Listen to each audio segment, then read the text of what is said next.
আইপিএলের 2026 আসর নিয়ে বড় সুখবর পেলেন কাটার মাস্টার মুস্তাফিজুর রহমান। আগের আসরের মতো এবারও তাকে বিশাল অঙ্কের অর্থের বিনিময়ে দলে নিতে পারে দিল্লি ক্যাপিটালস। স্কোয়াডের অধিকাংশ ক্রিকেটারকে ছেড়ে দিলেও সম্ভাবনা আছে ফিজকে নিয়ে। 2026 আইপিএলে মুস্তাফিজকে ঘিরে দিল্লির পরিকল্পনা নিয়ে বাকিটা জানবো রিপোর্টে।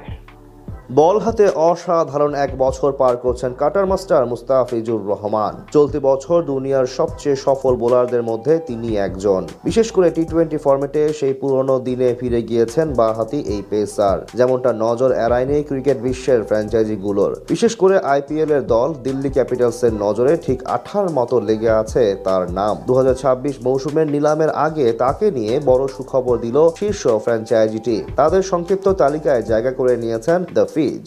সেখান থেকে প্রশ্ন উঠেছে, অকেশনের আগে কি দল পাওয়া নিশ্চিত হয়ে যাবে তার? 20 ওভারের ম্যাচে বর্তমানে দুনিয়ার অন্যতম সেরা বোলার মুস্তাফিজুর রহমান 2015 সালে অভিষেকের পর থেকে নিজের কাটার এবং স্লোয়ার দিয়ে রীতিমতো সব ক্রিকেট ফ্যানদের বুথ করে রেখেছেন দ্য ফিজ। বাঁহাতি এই ম্যাজিশিয়ানের প্রশংসা শোনা যায় বিশ্বের সব ক্রিকেট বিশ্লেষকদের মুখ থেকে। তবে ক্যারিয়ারের মাঝপথে খানিকটা ঝিমিয়ে পড়েছিলেন তিনি। বিশেষ করে 2020 সালের পরবর্তী সময়ে নামের সাথে পারফরমেন্সের এক প্রকার ফারাক সৃষ্টি করেন মুস্তাফিজ। কিন্তু এবার দূরত্ব ঘুচিয়ে চলমান বছর অসাধারণ সময় পার করছেন কাটার মাস্টার, যার সুবাদে গড়ছেন একের পর এক রেকর্ড। পাশাপাশি ডাক পাচ্ছেন ফ্র্যাঞ্চাইজি লিগগুলো থেকে।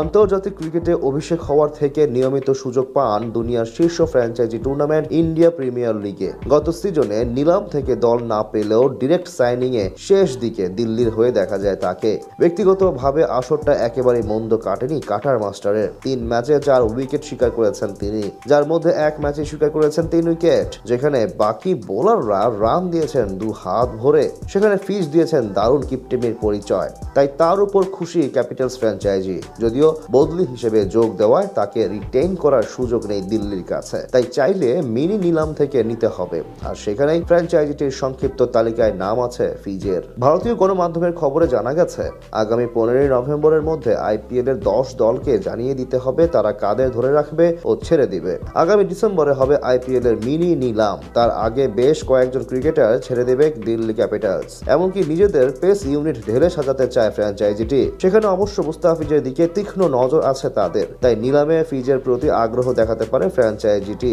এদিকে নির্ভরযোগ্য খেলোয়াড়দের ধরে রেখে পারফরমেন্সে হতাশ করা কয়েকজনকে বিদায় দিতে প্রস্তুত তারা।